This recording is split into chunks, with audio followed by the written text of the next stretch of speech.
आवाज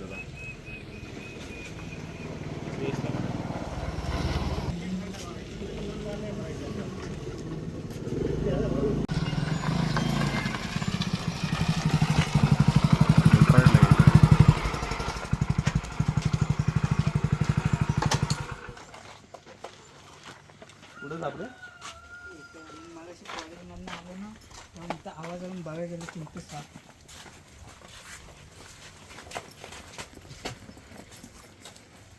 तर जय शिवराय मित्रांनो, यूट्यूब चॅनलवरती आपलं स्वागत आहे. आणि मित्रांनो बघू शकता इथे एक तस्कर साप आहे आणि मला तर माहीत नव्हता, पण जस्ट मी फक्त प्लॅस्टिक बाजूला गेला तर त्याचा हेड माझ्या बोटाच्या समोर होता. तर जेव्हा पण तुम्ही रेस्क्यू झाला त्यावेळेस काळजी घ्या, कारण आज तस्कर होता. त्याच्या जागी जर खोबरा असता तर थोडा आपल्याला प्रॉब्लेम झाला असता. आणि हा जो साप आहे मित्रांनो, त्याची साईज खूप आहे, साधारण 4-4.5 फूट किंवा 5 फूट पण असू शकते. मित्रांनो बिनविषारी जातीचा साप आहे, त्याच्यामध्ये ह्या सापापासून घाबरण्यासारखं काहीच नाही आहे.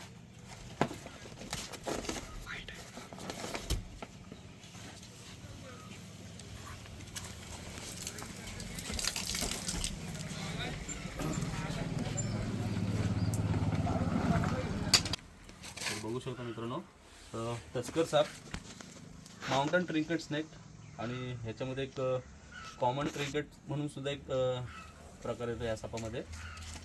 हा जो साप आहे मित्रांनो खूप शांत स्वभावाचा साप आहे.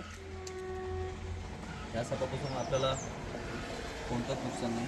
तर याच्या बॉडीवरची तुम्ही पट्टी बघू शकता कशा प्रकारे आहेत. चॉकलेटी कलर सारखा दिसणारा साप मित्रांनो, पूर्ण चॉकलेटी कलर, आणि त्याच्यावरती काले काले आणि थोडे व्हाईट असे पट्टे आहेत बघू शकता. आणि त्याच्या हेडवर जर तुम्ही बघितलं तर 2 लाईन आहेत बघू शकता कशा प्रकारे आहेत. आणि त्याच्यानंतर हे पट्टे मित्रांनो अर्ध्यापर्यंत संपून जातात आणि त्याच्यानंतर मग पूर्ण अशी प्लेन ब्लॅक लाईन एक येते, ती पूर्ण शेपटीपर्यंत असते. बिनविषारी जातीचा साप आहे हा. साप आपल्या इकडे किंवा कुठेही नेहमी सापडला जातो साप.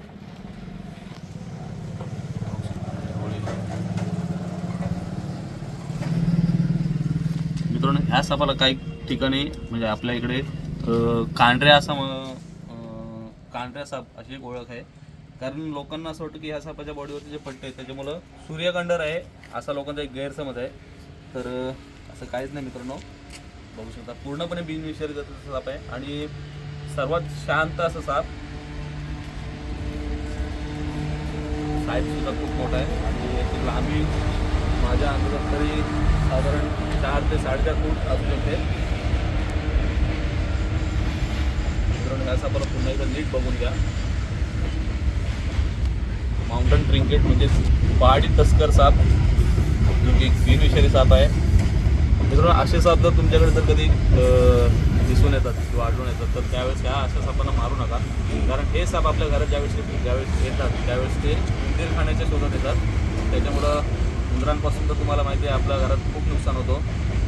त्याच्यामुळं असे साप किंवा धामण साप जरी झाला तरी जर तुमच्या घरामध्ये असतील तर त्यांना तुम्ही घाबरू नका बघून, कारण या सापांपासून आपल्याला काहीच नुकसान नाही आहे.